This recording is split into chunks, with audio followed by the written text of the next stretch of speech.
Bradesco. Entre nós, você vem primeiro.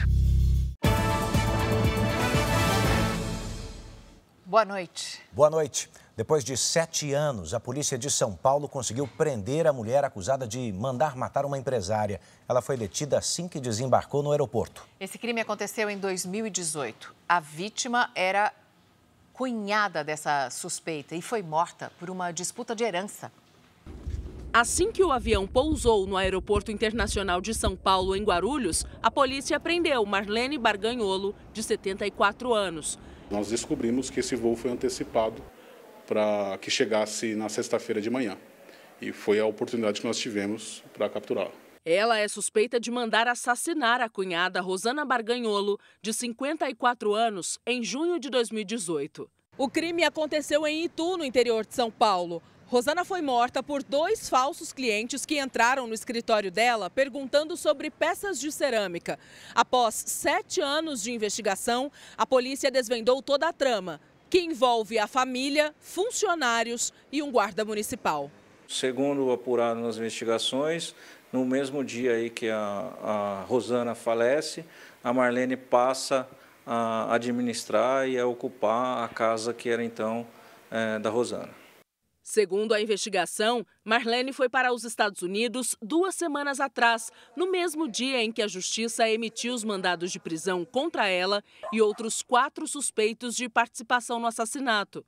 Entre os presos estão um ex-funcionário, a esposa dele e um guarda municipal. De acordo com a polícia, ele confessou que recebeu a proposta de matar Rosana e que apresentou um dos executores a Marlene. Pela participação, ele recebeu ao menos R$80 mil. A motivação do crime seria a herança deixada pelo pai de Rosana. Depois da morte do irmão dela, que era casado com Marlene, a relação entre as duas se deteriorou. Segundo uma testemunha que tem proteção judicial, Marlene tinha enorme rancor de Rosana. E após a morte do marido, Marlene teria dito que tudo ficaria em seu poder, nada ficando com Rosana e os familiares. A defesa de Marlene Barganholo não respondeu os nossos contatos. Por hora, se manteve em silêncio por orientação do advogado. Governo decide ir à justiça para manter o aumento do IOF e aguarda parecer da Advocacia Geral da União. Presidentes da Câmara e do Senado desistem de ir à audiência no Supremo sobre emendas parlamentares. Na Bahia, 2 prefeitos são presos, suspeitos de desviar dinheiro público. Perícia conclui que Juliana Marins sofreu hemorragia interna depois de queda em vulcão na Indonésia. Nos Estados Unidos, Donald Trump diz que cessar fogo em Gaza pode sair na semana que vem. O Jornal da Record mostra como o PCC financiou uma ONG para conquistar privilégios nos presídios. Desemprego cai para 6,2% em maio e atinge o menor índice para o período. E no futebol, Neymar volta das férias e treina com o Santos depois de renovar contrato.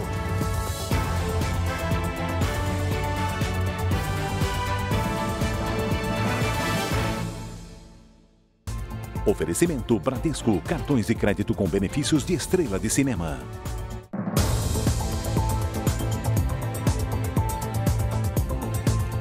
Estamos juntos e para falar de ataques hackers. É impressionante o que anda acontecendo com as instituições de ensino e de pesquisa no Brasil. Elas registraram um aumento de 56% nas tentativas de ataques cibernéticos. Em São Paulo, uma invasão ao Instituto de Pesquisas Energéticas e Nucleares, o IPEN, provocou um prejuízo de R$2,5 milhões. E o mais grave, milhares de pacientes com câncer ficaram sem material para realizar exames essenciais. Após sofrer um ataque hacker em março, o Instituto de Pesquisas Energéticas e Nucleares parou de produzir um material essencial para a cintilografia, exame usado no diagnóstico de câncer e de doenças do coração e dos rins. A produção de outros 5 compostos radioativos também foi suspensa no IPEN, que é o maior fornecedor desses produtos no país. A produção não era o problema, mas os registros que a gente tem que ter por questão de qualidade e mesmo assim, principalmente a questão de identificação do produto, que tem que sair a questão de rotulagem, a questão de nota fiscal. A investigação ainda está em andamento. Os responsáveis pela invasão cibernética ao IPEM não foram identificados. O ataque comprometeu por 2 semanas a produção de radiofármacos, deixando 430 hospitais e clínicas em todo o país sem insumos para exames e sessões de radioterapia. O prejuízo financeiro é na ordem de 2,5 milhões de reais, que equivale ao faturamento de uma semana do Instituto, mas o maior prejuízo foi de alguns pacientes que aguardavam exames com agendamento, tiveram que suspender durante esse período o seu atendimento. A produção foi retomada, mas o acesso ao banco de dados ainda não está totalmente liberado. Outro sistema, o da Rede Nacional de Ensino e Pesquisa, que reúne 1.300 instituições, registrou quase 34 mil tentativas de ataques cibernéticos em 2024, 56% a mais do que em 2023. Então, a capacidade hoje de ter uma detecção efetiva e principalmente uma resposta efetiva e rápida para minimizar os impactos, que eu acho que é o ponto central dessa área de segurança cibernética hoje em dia. Por isso, a rede reforçou a cibersegurança no sistema. Muitas das vezes essas instituições nem sabem que estão recebendo o ataque, porque a gente segura o ataque, a gente impede o ataque antes dele chegar lá nas instituições. O que você vai ver agora são novos dados divulgados pelo IBGE que mostram um mercado de trabalho aquecido. A taxa de desemprego caiu em maio e o número de vagas com carteira assinada bateu recorde. Daniel foi contratado como vendedor esta semana e já recebeu elogios. Muito prestativo, muito comunicativo, ele está sempre, né? Tudo que eu perguntei ele me respondeu. O trabalho na loja de artigos esportivos é o primeiro emprego dele com carteira assinada. Agora a gente tem uma segurança, né? A gente pode trabalhar tranquilo, tem contrato, a gente não tem aquele medo, né? No mesmo shopping foram abertas 100 vagas no primeiro semestre. A gente está num momento bacana da região, isso tem despertado aí pessoas a virem abrir novos negócios e isso vai gerando um bom movimento da economia. Dados do IBGE mostram que a taxa de desemprego caiu para 6,2% no trimestre encerrado em maio. No período encerrado em fevereiro, estava em 6,8%. O número de carteiras assinadas bateu recorde e chegou a 39.800.000. A população desalentada, que desistiu de procurar emprego, caiu 10,6% no trimestre.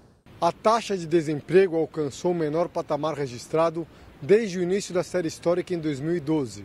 Para os economistas, o mercado de trabalho aquecido é resultado de uma economia fortalecida, apesar dos juros altos. A renda das famílias vem crescendo em ritmo moderado. Então, a gente não está vendo uma pressão nos preços. Ou seja, a gente tem um desemprego pequeno e uma inflação teoricamente controlada. Na loja onde Daniel conseguiu emprego, a expectativa é de ainda mais oportunidades. A gente está abrindo muitas oportunidades aí para quem está desempregado. Só entregar o currículo aqui na loja. E boa sorte! Exames realizados no corpo de Juliana Marins concluíram que ela sofreu diversas fraturas e teve uma grave hemorragia interna depois de cair de um penhasco enquanto fazia uma trilha num vulcão na Indonésia. O laudo preliminar indicou que a morte de Juliana aconteceu cerca de 20 minutos depois da queda. O resultado da autópsia realizada no corpo da brasileira em Bali, na Indonésia, foi divulgado nesta sexta-feira. Segundo os médicos legistas, Juliana Marins morreu após sofrer múltiplas fraturas. Os peritos encontraram lesões no tórax, ombro, coluna e coxa, o que teria provocado uma grave hemorragia interna e danos a órgãos vitais. O laudo também concluiu que Juliana não teve hipotermia, causada pelas baixas temperaturas, e que a morte teria acontecido 20 minutos após um impacto. Mas o exame não detalhou em qual queda ela teria sofrido os ferimentos fatais. Imagens feitas por um drone mostram que a jovem ainda estava viva, cerca de 6 horas depois de deslizar no penhasco. O laudo não está esclarecedor. A fratura provavelmente aconteceu na segunda queda. E que intensidade essa fratura, né? Isso é importante para a gente poder chegar a alguma conclusão de tudo. O pai de Juliana está na Indonésia e aguarda a liberação do corpo. A data do retorno ao Brasil ainda não foi definida. Bateu muita saudade ontem, chorei muito. No Brasil, a publicitária vai receber homenagens. Uma delas será aqui na Praia do Sossego, em Niterói, uma das preferidas da jovem. Um mirante e a trilha, que dá acesso ao local, vão receber o nome de Juliana Marins. A decisão foi tomada pela prefeitura da cidade depois de uma reunião com a mãe e a irmã de Juliana. O presidente Lula alterou um decreto que impedia o governo de arcar com despesas do transporte de corpos de brasileiros que morreram no exterior. Agora, o pagamento poderá ser feito quando a família comprovar incapacidade financeira, se o seguro viagem não cobrir os custos ou em circunstâncias que causem comoção e houver disponibilidade orçamentária. Com a queda nas temperaturas, aumenta a preocupação também com os animais nos zoológicos. Tá fácil para ninguém, né, Mariana? Na minha terra, em Curitiba, tem chimpanzé agradecido pela chegada de um reforço na refeição e na pele. Cada espécie tem um jeito próprio de driblar o frio. Os macacos muriquis se enrolam uns nos outros. Já os hipopótamos apostam em outra tática. Mergulham na água para manter a temperatura estável. Mas quem roubou a cena foram os chimpanzés. Com frio intenso e temperaturas negativas, essa semana em Curitiba, os animais não largaram o cobertor. Eu nunca vi um macaco assim com a coberta, achei bem engraçado. Nem eles escapam desse frio que tá fazendo, tem que ter o cobertor. Tem que ter o cobertor, olha lá, ó. 1.800 animais vivem no zoológico na capital do Paraná. Além do aquecimento nos abrigos, a dieta ganhou um reforço calórico. Além das frutas, legumes e cereais, entraram no menu pratos mais energéticos, como polenta e bolo de carne. A gente tem que fornecer alimentação mais vezes ao dia para que eles tenham a condição de suportar os rigores do frio. Cuidados redobrados também em São Paulo. Neste centro de triagem e reabilitação de animais silvestres, os espaços foram adaptados para tornar os ambientes mais quentes. A gente coloca caminhas, toquinhas para eles conseguirem se esconder, né, e ter um conforto térmico durante esse tempo frio. Aqui no Parque Ecológico do Tietê vivem centenas de animais de diferentes regiões do Brasil. A maioria chegou em situação de vulnerabilidade. Com a queda acentuada da temperatura nos últimos dias em São Paulo, o desafio das equipes é agir rápido para proteger a saúde dos bichos, especialmente daqueles que não estão acostumados com o clima frio. A gente recebe espécies amazônicas, por exemplo, que a gente tem que aumentar a temperatura da água. Então é muito importante ter esse cuidado antecipado, né? Então, para os bichinhos e para a gente saber também o que vai usar, vamos saber como fica o tempo nesse último fim de semana do mês. Com a Lidiane Sayuri, que já está por aqui. Lid, tem alerta para alguma região do país? Boa noite. Tem sim, Mariana. Boa noite para você. Edu, muito boa noite. E uma ótima noite para você que está com a gente. Os temporais no sul do Brasil devem marcar os últimos dias de junho. Segundo o Instituto Nacional de Meteorologia, o INMET, todos os estados da região estão em alerta para chuvas intensas. No Rio Grande do Sul, até domingo, o destaque são as tempestades. Na região de Rio Grande, os volumes podem chegar a 50 milímetros. Na faixa central, em Santa Maria, em Passo Fundo, os acumulados podem chegar a 100 milímetros. A região das Missões e na Grande Porto Alegre, o risco de transtornos é maior. O volume de chuva pode chegar aos 200 milímetros, mais do que o esperado para todo mês em apenas 2 dias. E os rios na região já estão com níveis elevados. Sábado, com alerta para chuva forte em Porto Alegre, máxima de 17 graus. Na capital paulista, tempo firme, esquenta até os 25. Em Salvador, as pancadas vêm a qualquer hora, máxima de 27. Hoje, os maiores acumulados de chuva foram registrados sobre o Paraná e Alagoas. Nas imagens de satélite, vemos céu limpo em boa parte do país. Amanhã, essa circulação de ventos no sentido horário, representada pela letra B aqui no mapa, próximo à costa do Rio Grande do Sul, reforça as instabilidades sobre a região. No Amapá, o encontro de ventos dos 2 hemisférios forma nuvens carregadas. Tarde de sábado, com máxima de 19 graus em Curitiba. Em Vitória, faz até 27. Calor de 35 em Cuiabá. Em Fortaleza, 29 e até 32 graus em Manaus. Tempo Delivery. A Ana Paula é de Olinda, Pernambuco. Olá, Ana. O tempo continua bastante instável com alerta para chuva forte já neste sábado. O sol até aparece, mas as pancadas vêm a qualquer hora. Máximas de 27 e de 28 graus. Já mandou o seu pedido pra gente? Então poste aí sua mensagem nas redes sociais com a hashtag você no JR. Não esqueça de colocar o nome de uma cidade. Mariana, Edu. É isso, Lid, obrigado. E a gente já está voltando com a decisão do governo de acionar o STF para tentar reverter a derrota no Congresso que derrubou o aumento do IOF. E ainda, o Supremo discute emendas parlamentares. Davi Alcolumbre e Hugo Mota não comparecem à audiência sobre a legalidade de emendas impositivas no Supremo Tribunal Federal.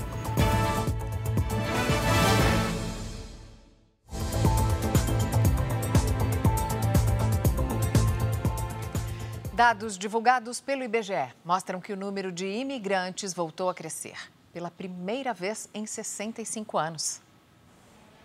Em 2022, mais de 1 milhão de estrangeiros viviam no Brasil, um crescimento de 70% em relação a 2010. A maioria desses estrangeiros chegou entre 2013 e 2022. O número de venezuelanos no país cresceu 94 vezes em 12 anos.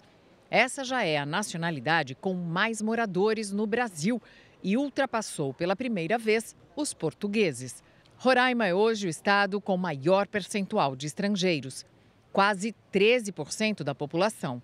Já o Rio de Janeiro foi o único estado que teve queda no número de imigrantes entre 2010 e 2022. O presidente americano Donald Trump disse que um cessar-fogo entre Israel e o Hamas pode acontecer no prazo de uma semana. Hoje, inclusive, Trump também teve uma vitória histórica na mais alta instância da justiça americana.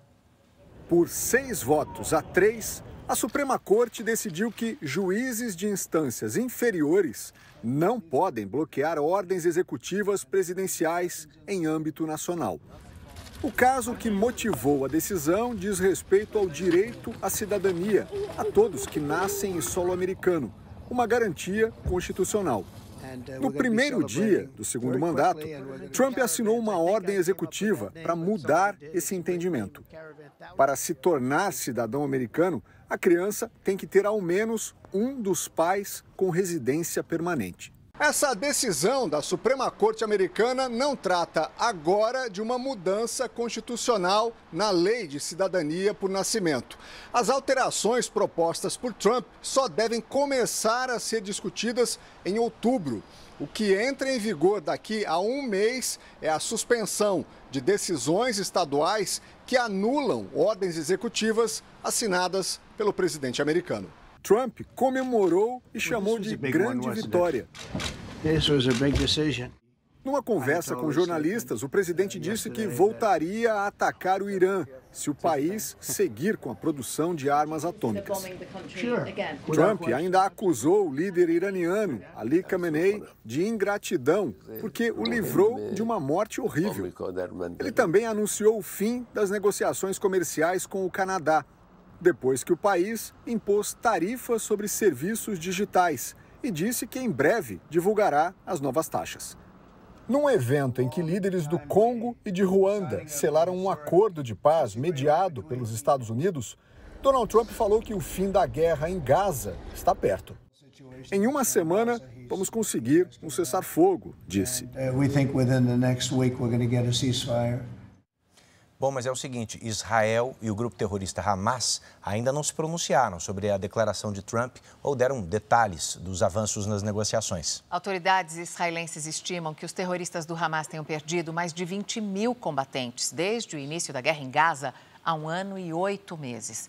E agora, outras facções armadas estariam disputando o poder. O Hamas trava uma batalha contra a Força Popular, liderada por Yasser Abu Shabab, um jovem que vive em Rafah. As duas facções chegaram a se enfrentar dentro do hospital de Khan Yunis, no sul da faixa de Gaza. Houve confrontos diretos que se intensificaram nos últimos 3 dias. Após 20 meses de guerra com Israel, o grupo terrorista Hamas perdeu força. Com isso, outros rebeldes começaram a ganhar espaço no território palestino. Oficiais israelenses estimam que mais de 20 mil integrantes do Hamas tenham sido mortos desde o início do conflito. Os ataques de Israel também destruíram a infraestrutura e boa parte do arsenal de armas dos terroristas. Agora, sem o apoio do Irã, o Hamas luta para sobreviver. Um dos comandantes da Guarda Revolucionária do Irã, responsável pelo envio de suporte ao grupo terrorista Hamas, foi morto em um ataque aéreo no dia 21 de junho.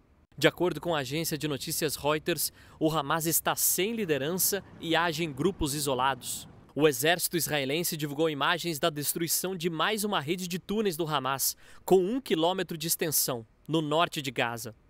Além dos combates em Gaza e dos ataques ao Irã, Israel segue em confronto com o Hezbollah na fronteira do Líbano.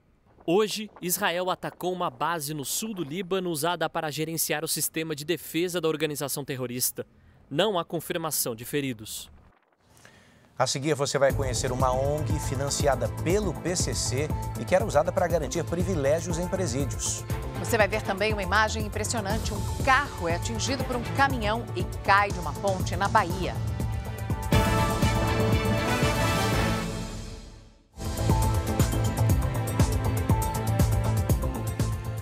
O Jornal da Record está de volta para mostrar para você detalhes de uma investigação que revelou como o PCC age para tentar influenciar a opinião pública. Uma ONG era peça central do esquema. A organização buscava apoio de autoridades e artistas famosos para defender temas de interesse da facção. Faixas de protesto, gente nas ruas e vídeos nas redes sociais. As reivindicações falam em defesa da dignidade humana nos presídios brasileiros. Na realidade, investigações revelam que isso faz parte de uma ação coordenada pela maior facção criminosa do país em diversas cidades, por intermédio de uma ONG que ganhou notoriedade revelando os supostos abusos no sistema carcerário. Uma prova dessa atuação coordenada da ONG com os detentos foi a apreensão de manuscritos onde era passado todo o roteiro aos internos do sistema prisional de como eles deveriam proceder quando da realização dessas manifestações. Os detalhes que vêm à tona agora são resultado de um trabalho que começou em setembro de 2021. Na época, uma mulher foi presa ao tentar entrar com drogas na penitenciária de Presidente Venceslau, no interior de São Paulo. Mas o entorpecente não foi a descoberta mais importante. Escondidos na barra da calça estavam 4 cartões de memória. Os arquivos tinham informações importantes para entender como a facção se organiza financeiramente e busca exercer influência em diversos setores da sociedade. Em janeiro deste ano, a ONG Pacto Social e Carcerário foi alvo de uma operação policial. 12 pessoas foram indiciadas. A presidente Luciane Neves Ferreira e o vice Geraldo Salles da Costa estão presos. Essa ONG, desde o início, servia aos interesses da organização criminosa, agindo por meio de falsas denúncias, manifestações, ações judiciais, judicializando falsas denúncias contra o sistema penitenciário, contra o regime disciplinar diferenciado, tentando, ao final, desestabilizar os poderes do Estado. Nós tivemos acesso ao relatório de atividades elaborado pela ONG. Segundo a investigação, uma prestação de contas para a facção criminosa. Entre as ações relatadas, tentativas de retorno de visitas presenciais, pedidos de diminuições de pena, solicitação de reforma em presídio e contato com um deputado federal. O crime organizado, sabendo que essas ONGs têm acesso a parlamentares, a políticos, têm acesso a setores dos governos, sejam municipais, sejam estaduais ou mesmo federais, ligados à defesa, legitimamente, evidentemente, ligados à defesa dos direitos humanos, eles acabam procurando essas autoridades, esses parlamentares, levando denúncias infundadas. Outra área de atuação foi no engajamento de cantores de rap e funk para defenderem temas que interessariam aos líderes da facção que estão presos. Só quem viveu o frio atrás de uma grade conhece o calor da preciosa liberdade. A investigação não encontrou evidências de que os cantores e os políticos sabiam que a ONG estava a serviço do crime organizado. Nós procuramos o advogado da presidente e do vice da organização não governamental, mas não obtivemos retorno. Na Baixada Santista, a polícia investiga uma série de furtos incomuns.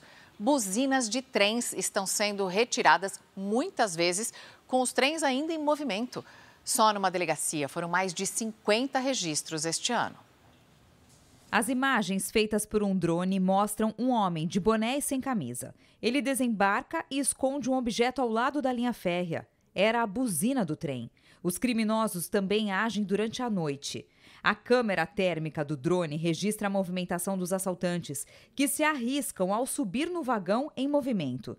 Cada buzina dessas custa em torno de R$ 4.000. Essa semana, um homem foi preso em flagrante aqui em Cubatão por vender o equipamento pela internet por cerca de R$ 1.500. Só nessa delegacia da cidade, há mais de 50 registros de furtos de buzinas de trem apenas neste ano. O suspeito também fazia vídeos para divulgar as buzinas. Os principais compradores são caminhoneiros. Olha o parça do trem, agora tem uma buzina igual a dele, ó. Chama. A ideia é chegar não só naqueles que furtam, como também naqueles que recebem, porque eles também incorrem em responder pelo crime de receptação. Mais de 30 pessoas são investigadas por participarem dos crimes, só na área dessa comunidade de Cubatão. No trecho urbano, os vagões são obrigados a reduzir a velocidade. Os trens de carga que cruzam as cidades da Baixada Santista em direção ao Porto de Santos são alvos frequentes de criminosos. Eles atacam principalmente as cargas, rompendo travas da parte de baixo do vagão e despejando a carga que o vagão tem na pista. Surreal, né? Porque tem quem compre. É isso. Caminhoneiro não vai querer ser receptador de produto roubado, né? Por favor.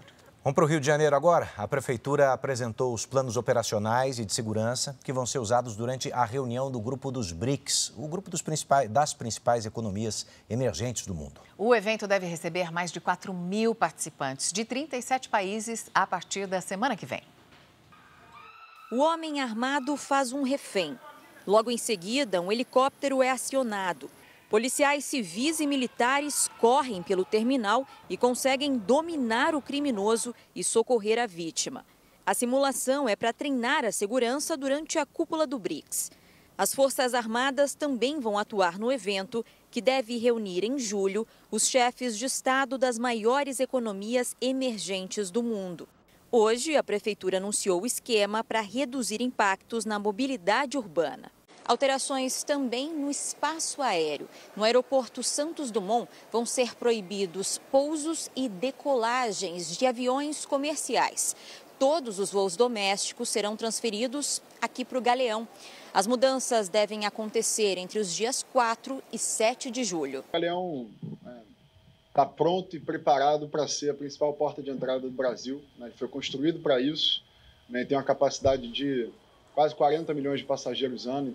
Então, está totalmente preparado para receber a demanda vinda do Santos Dumont, sem problema nenhum. Aliás, isso aconteceu também no G20. O Museu de Arte Moderna, no Aterro do Flamengo, será o palco principal das reuniões, que devem atrair mais de 4.000 participantes de 37 países. A gente tem muita tranquilidade que os cariocas vão mais uma vez dar um show durante a cúpula dos BRICS e tudo vai funcionar perfeitamente.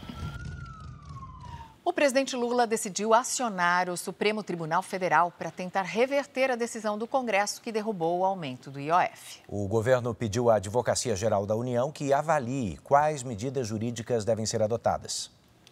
A AGU já solicitou informações ao Ministério da Fazenda e prepara o argumento que será apresentado ao STF.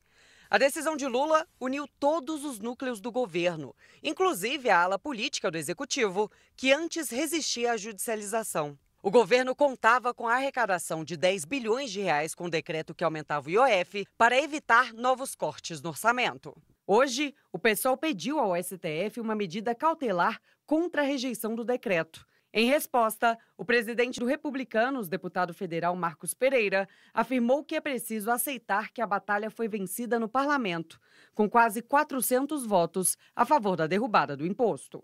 Uma das avaliações sobre a mudança de postura dos presidentes da Câmara e do Senado ao pautar a derrubada do decreto é a proximidade das eleições do ano que vem.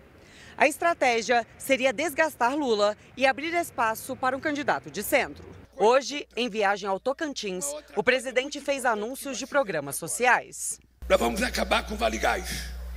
Eu vou dizer por quê. Porque nós vamos dar gás de graça para as pessoas pobres desse país. Lula ainda falou sobre benefícios na conta de energia elétrica. A partir de agora, quem consumir até 80 quilowatts não vai pagar mais energia elétrica nesse país. E quem consumir até 120 vai ter um desconto.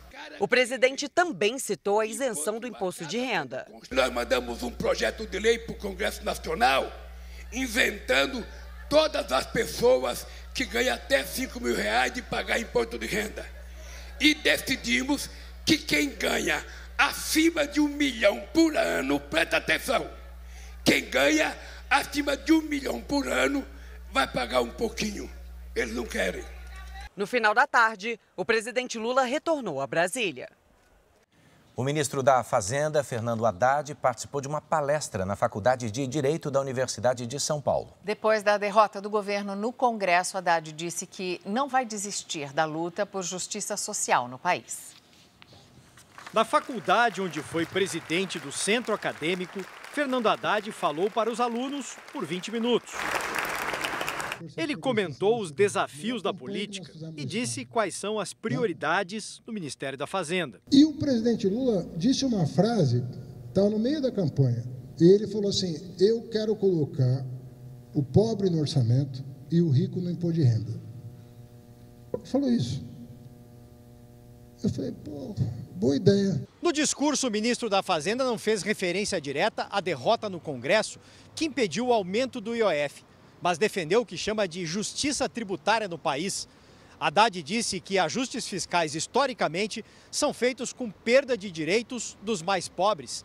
E o que propõe agora é que os ricos ajudem mais a pagar a conta. Quando você fala, não, vamos corrigir essas contas, mas vamos chamar a turma da cobertura para pagar o condomínio, aí é um espanto, aí não é possível. O ministro ainda falou que o governo não negligencia as contas públicas, nem o ajuste fiscal, e quer cobrar daqueles que têm mais capacidade de contribuir. Será que nós vamos onerar ainda mais quem está pedindo socorro?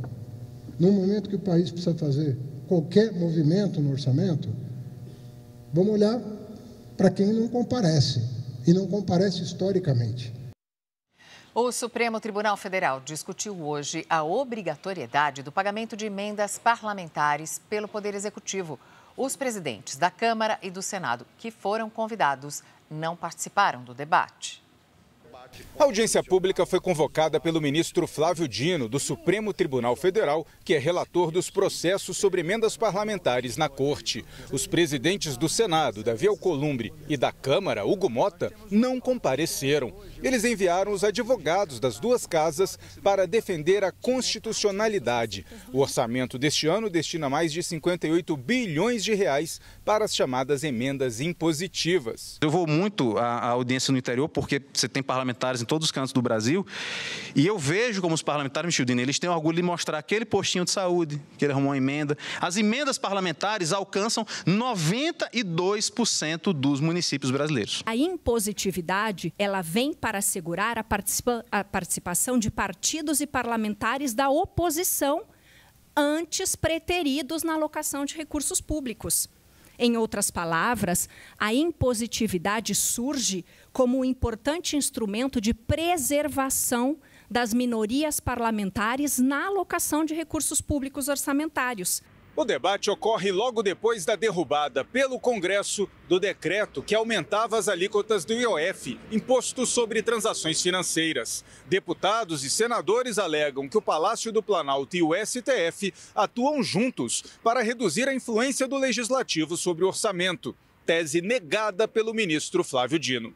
O tema das emendas impositivas, em particular, perpassa o governo da presidenta Dilma Rousseff, o governo do presidente Temer, o governo do presidente Bolsonaro e o governo do presidente Lula, e perpassará também o próximo presidente da República, seja ele quem for. E, portanto, o esclarecimento primeiro que faço é que nós não estamos tratando de um tema de interesse de um governo. A gente já está voltando com uma operação da Polícia Federal que prendeu 2 prefeitos suspeitos de desviar dinheiro público. No futebol, Neymar volta aos treinos do Santos após renovar contrato.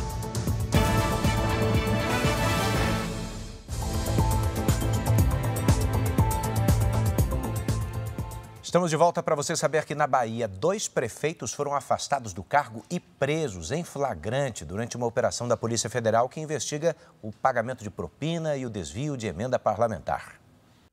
A grande quantidade de dinheiro foi descoberta no quarto de um apartamento em Salvador. O imóvel pertence ao ex-prefeito de Paratinga, Marcel José Carneiro, um dos alvos da operação. Os prefeitos de Ibipitanga, Humberto Raimundo Rodrigues, e de Boquira, Alain Machado, também foram alvos de mandados de busca e apreensão e terminaram detidos por porte ilegal de arma, além de afastados do cargo. Os investigados são suspeitos de atuar na liberação de emendas parlamentares entre 2021 e 2024 mediante pagamento de propina, além de manipular processos de licitação. Ao todo, 16 mandados de busca e apreensão foram cumpridos em 5 cidades da Bahia. O deputado federal Félix Mendonça Júnior teve o sigilo telefônico quebrado com autorização do Supremo Tribunal Federal. Em nota, ele negou qualquer irregularidade no repasse das emendas parlamentares e afirmou que colabora com as investigações. O assessor dele, Marcelo Chaves Gomes, suspeito de ser o operador financeiro do esquema, foi afastado. A operação teve início em dezembro do ano passado. Segundo a PF, os desvios de recursos públicos podem somar quase R$1,5 bilhão de reais. A defesa de Marcel Carneiro, ex-prefeito de Paratinga, disse que a gestão dele sempre foi pautada na legalidade. O prefeito Alain Machado de Boquira negou qualquer prática irregular. Humberto Rodrigues, prefeito de Ibirapitanga, não retornou nossos contatos. E o assessor parlamentar Marcelo Gomes, até o momento, não se manifestou. A Justiça manteve a prisão do prefeito de Palmas, no Tocantins. Ele foi detido numa operação da Polícia Federal. A decisão foi tomada em audiência de custódia. Eduardo Siqueira Campos é investigado por vazamento de informações sigilosas do Superior Tribunal de Justiça. Um advogado e um policial civil também foram detidos na mesma operação. As prisões foram determinadas pelo ministro Cristiano Zanin, do STF. A defesa de Siqueira Campos ainda não se manifestou, mas no mês passado ele negou participação no suposto esquema. A Prefeitura de Palmas alega que as investigações não se relacionam com a atual gestão. O partido de Eduardo Siqueira Campos reforçou apoio a ele e pediu responsabilidade nas investigações. Um grave acidente deixou pelo menos 4 feridos, um em estado grave, em Cândido Sales, sudoeste baiano. O carro cai da ponte ao ser atingido pelo caminhão. As causas estão sendo investigadas. A conta de luz vai continuar mais cara. A Agência Nacional de Energia Elétrica decidiu manter a bandeira vermelha, patamar 1, em julho. Com isso, as tarifas seguem com acréscimo de R$ 4,46 a cada 100 kWh consumidos. O presidente Lula vetou a exigência de exame toxicológico para a obtenção da Carteira Nacional de Habilitação na categoria A para motos e na categoria B para carros. A obrigatoriedade do exame estava no projeto de lei da CNH Social, aprovado pelo Congresso em maio. A Justiça condenou à prisão perpétua o brasileiro que matou um estudante com uma espada no Reino Unido. O Tribunal de Londres definiu hoje a pena de Marcos Arduini Monzo. Na quarta-feira, ele já havia sido considerado culpado pelos crimes de tentativa de homicídio, lesão corporal intencional e posse de arma ofensiva. O brasileiro de 37 anos foi sentenciado à prisão perpétua, mas na prática poderá pedir liberdade condicional depois de cumprir 40 anos em regime fechado. Aqui no tribunal, Marcos Monzo disse não lembrar do que fez. A defesa alega que ele estava em estado de psicose, provocado pelo uso de maconha. O juiz considerou a condição e o bom histórico do brasileiro, por isso reduziu em 10 anos o prazo mínimo para ele pedir a revisão da pena. Mesmo assim, manteve a condenação à prisão perpétua. Daniel era um garoto inteligente com talentos para música e esportes, lamentou o juiz. Vídeos do dia do crime, em abril do ano passado, mostram o brasileiro com uma espada enquanto a polícia tenta prendê-lo. Marcos tinha acabado de realizar uma série de ataques. Um deles foi contra o jovem Daniel Anjorin, que caminhava até a escola. Na saída do tribunal, o pai do garoto diz que nada traria o filho de volta, mas que estava aliviado por ver a justiça sendo feita. Justice has been served. Esse policial foi um dos que tentaram impedir o brasileiro. Segundo ele, não houve tempo para ter medo, já que vidas estavam em jogo. A cerimônia luxuosa do casamento do bilionário Jeff Bezos e da jornalista Lauren Sanches começou em Veneza, na Itália. Uma fila de barcos de famosos se formou nesta sexta-feira em direção à ilha de San Giorgio, em Veneza. O local foi escolhido pelo casal Jeff Bezos e Lauren Sanches para trocar os votos em uma cerimônia de gala. Na saída do hotel, o dono de uma das maiores empresas de tecnologia do mundo acenou para os fotógrafos. Lauren chamou atenção pelos anéis que usava. A única pessoa que até o momento publicou uma imagem da cerimônia foi a própria noiva. Os protestos pela cidade continuam, mas nenhum incidente foi registrado. O evento segue sob sigilo.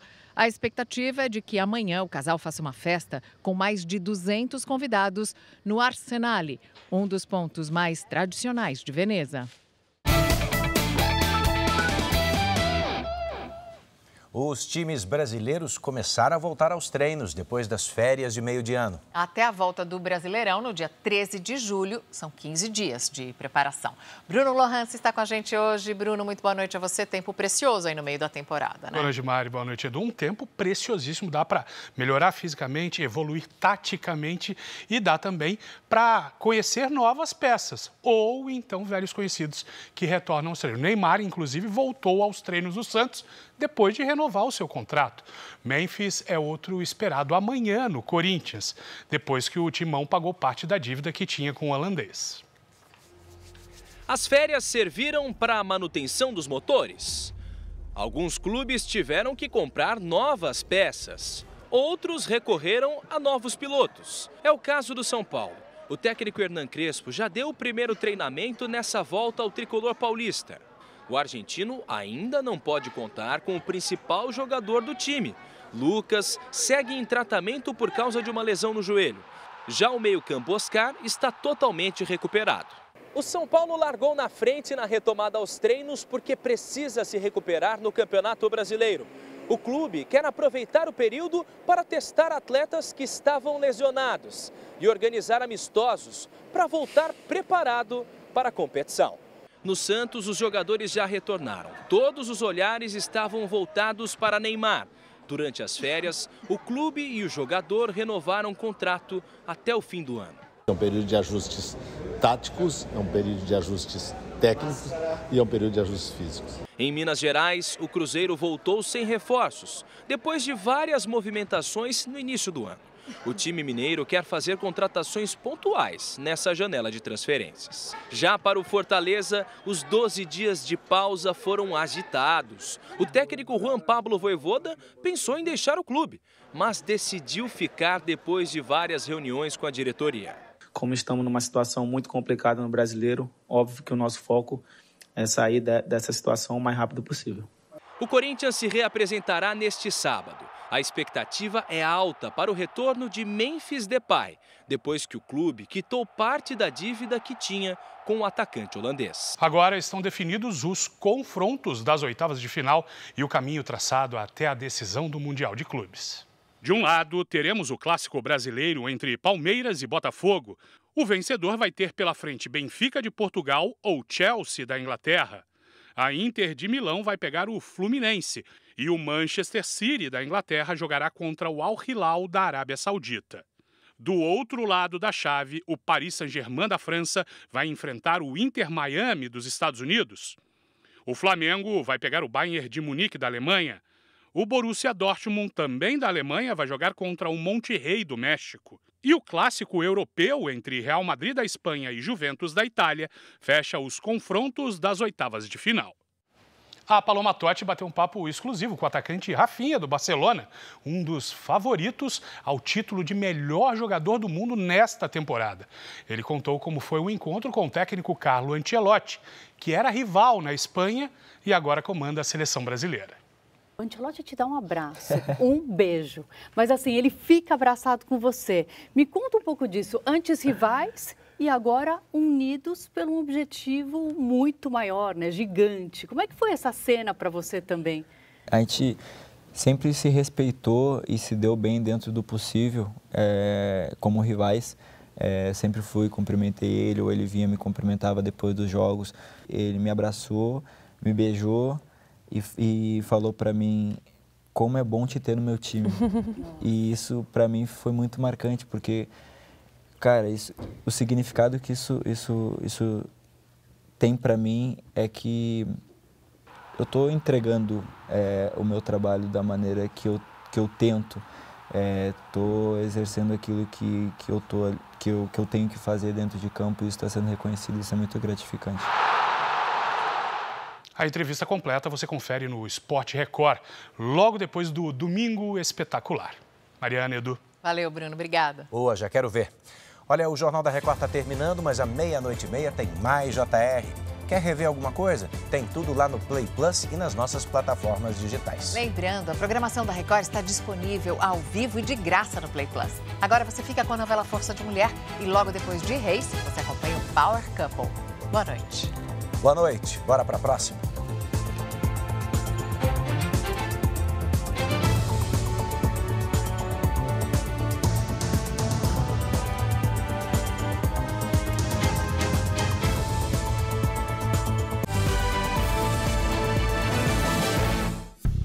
Bradesco. Entre nós, você vem primeiro.